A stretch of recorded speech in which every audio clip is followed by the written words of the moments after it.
realization come because I have no ability to navigate my sense of self or any styles of regulation at all. Little preemie newborn baby. Infants don't have a sense of navigation or regulation. It doesn't exist. Think about it. What impacted attachment development the most? Any guesses? Play with some social self-engagement and see what happens. This is so cool! The unconscious body-mind.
Welcome, beloved soul friends, to a brand new adventure into the known documentary series and Implicit Revelations case study created by yours truly, Kristin Windsor, consciousness consultant. I invite you to play background music while listening to and watching the following video. Choose some relaxing tunes and play them quietly in the background to amplify your healing journey experience. Have an incredible adventure diving deep into understanding and healing unconscious body-minds to liberate self-essence and transform personal experience from the inside out. Thank you for being here, and thank you for being you.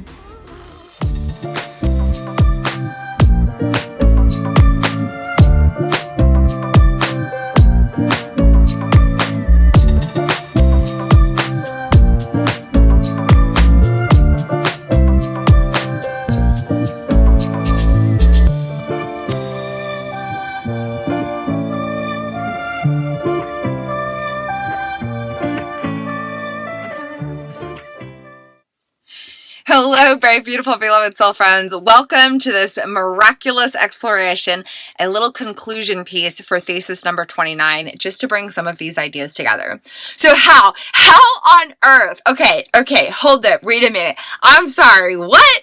Consciousness teaches the brain and the body to socially engage with itself, and the process indirectly expands neural connectivity so that neural data, explicit and implicit data, neural data from every year of life and every role of the neurobiological social engagement system somehow creates new neural connections. How on earth can one idea have so much power? How can consciousness teaching the brain and the body to socially engage with itself uplift neural content, taking pieces of information gathered during past experiences and somehow transform it so that it improves the content of neural wiring? How on earth could one idea have so much power? How can consciousness teaching the brain and the body to socially engage with itself cause the regulatory protocols of dozens of brain-body systems to be completely radically and powerfully and expansively transformed? How can one idea have so much power? How can one concept have such a deep impact in the neurobiological social engagement system that comprises the unconscious body-mind?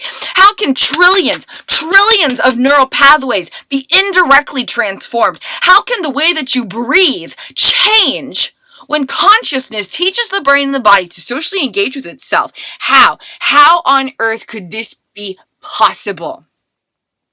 How could one simple and fun idea hold so much potential for such radical, expansive transformation?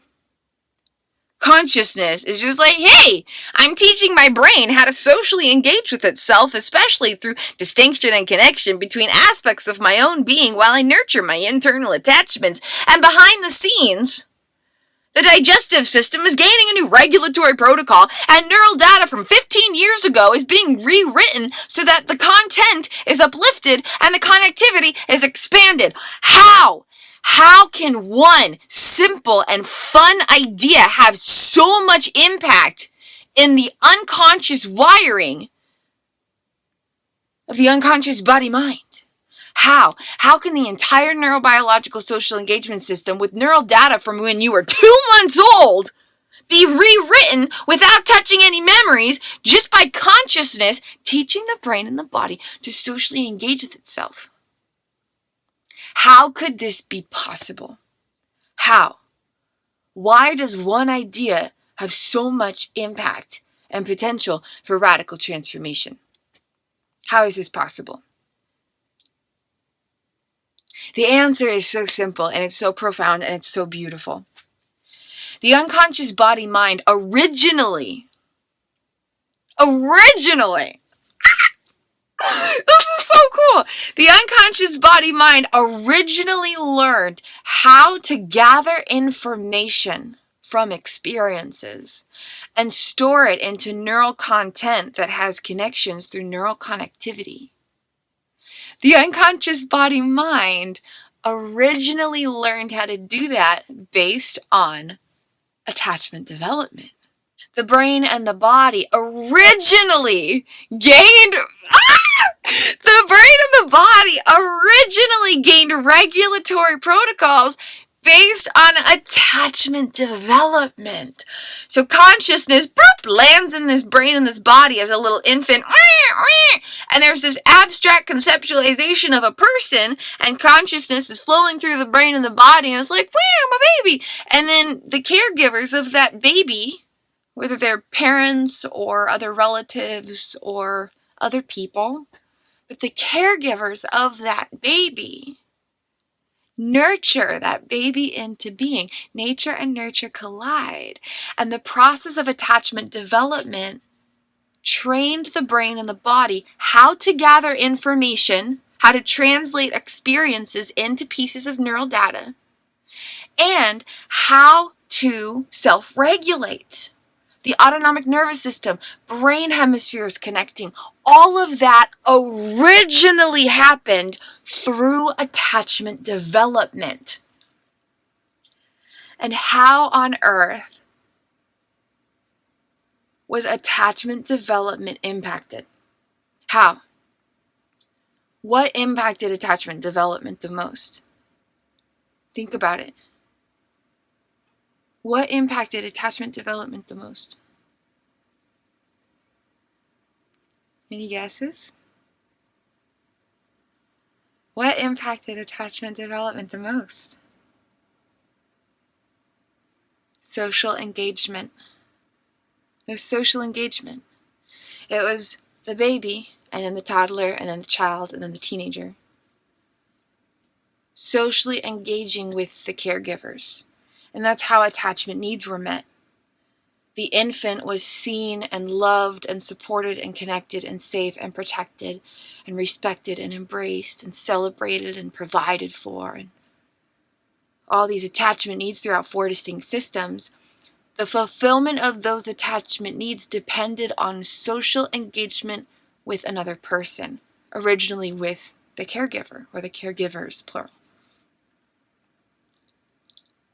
So consciousness lands in this body, bloop, and then this little infant, and then toddler, child, teenager, but it starts with infant. It's a little preemie newborn baby.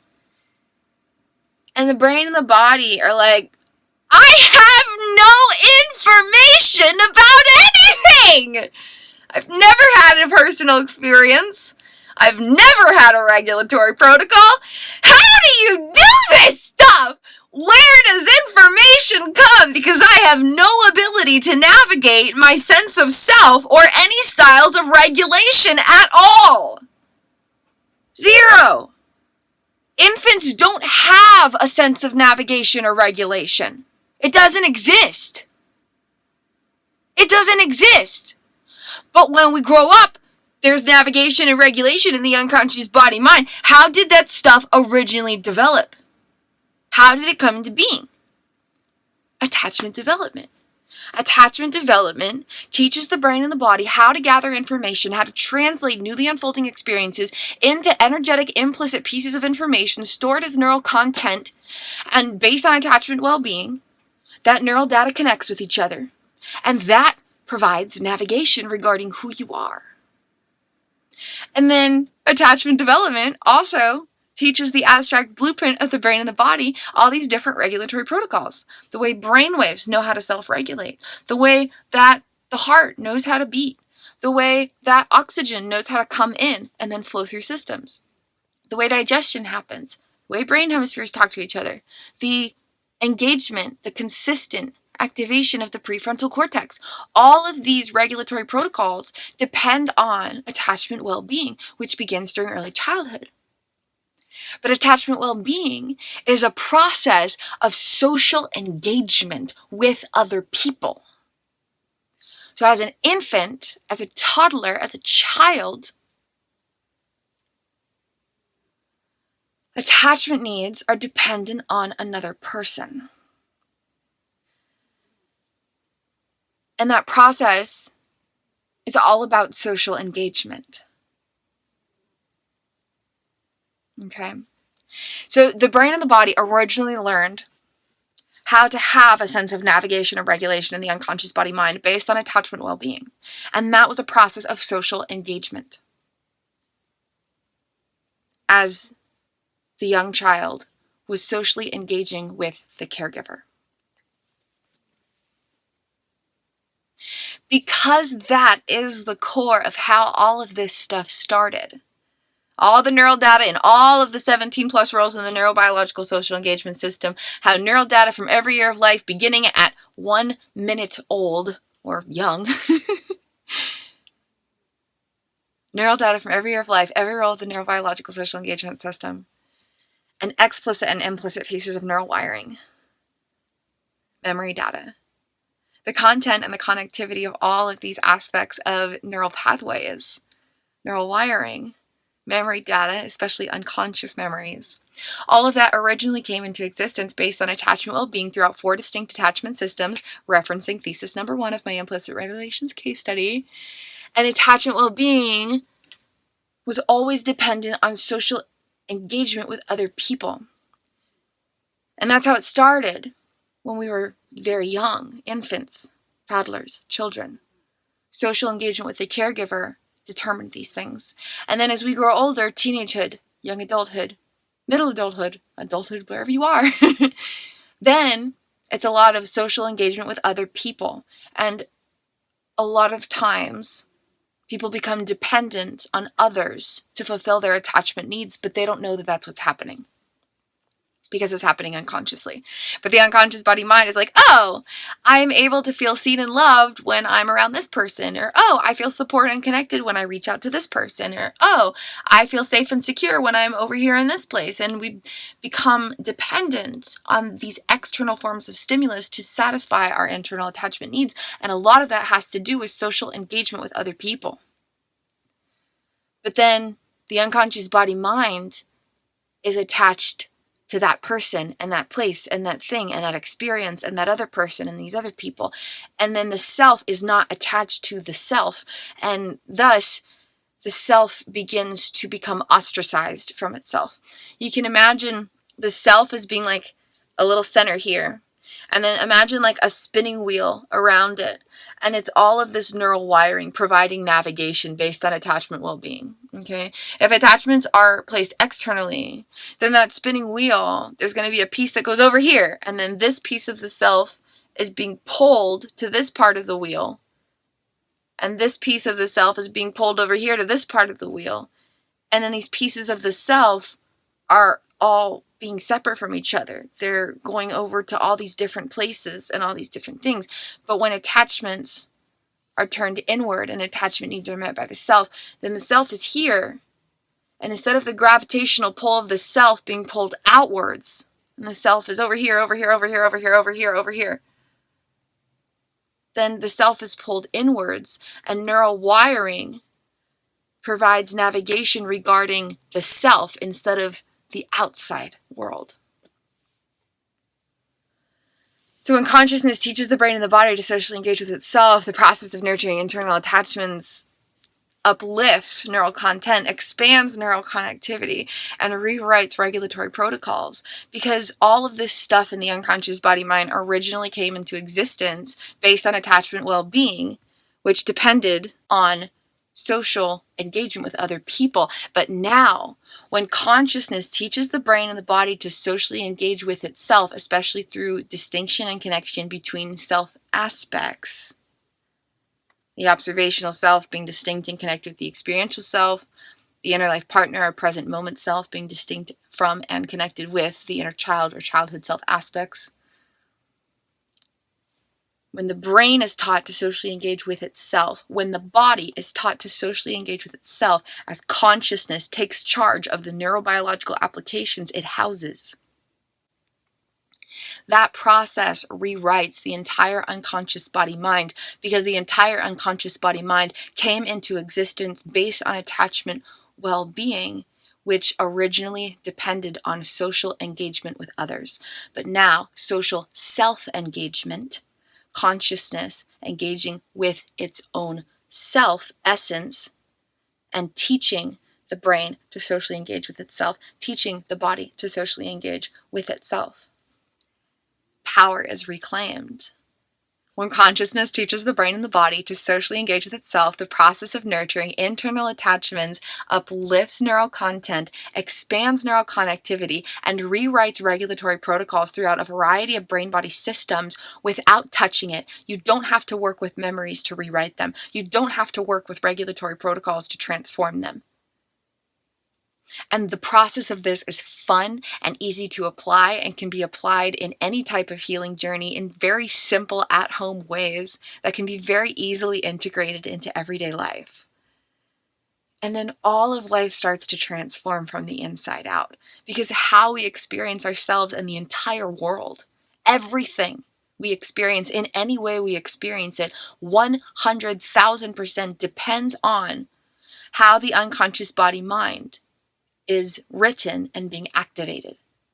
Navigation, translations of reality, translations of our own identity, and regulation, the way the brain and the body are flowing to allow for us to maneuver every moment. It all depends on how the unconscious body-mind is written. But instead of going into memory data from 2 years old, 5 years old, 10 years old, 15 years old, last week, instead of going into all these different complex regulatory protocol systems, instead of doing all this work, you can just have this one simple idea where consciousness teaches the brain and the body to socially engage with itself with an emphasis on nurturing internal attachments. And it's fun and it's easy and it's simple and it's awesome and it's miraculous and it feels wonderful to engage in. And then all of this heavy lifting is just being done on its own behind the scenes. It's incredible. So thank you so much for being here. Thank you for being you. And I'm really excited to continue sharing and exploring this. Stay tuned for more insights about the idea of thesis number 29 and how to personally apply it. And please feel free to explore other videos of thesis number 29, the text of thesis number 29, other aspects of my implicit revelations case study, and other offerings through Kristin's consciousness consultancy. You can find out more information in the video description below. Thank you so much for being here, and thank you for being you. Have a beautiful and blessed day, and play with some social self-engagement and see what happens. Namaste, soul friends. The love and light in my divine consciousness. See and honor the love and light in your divine consciousness. Infinite blessings, beloved beings, and I'll catch you in another content creation.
you.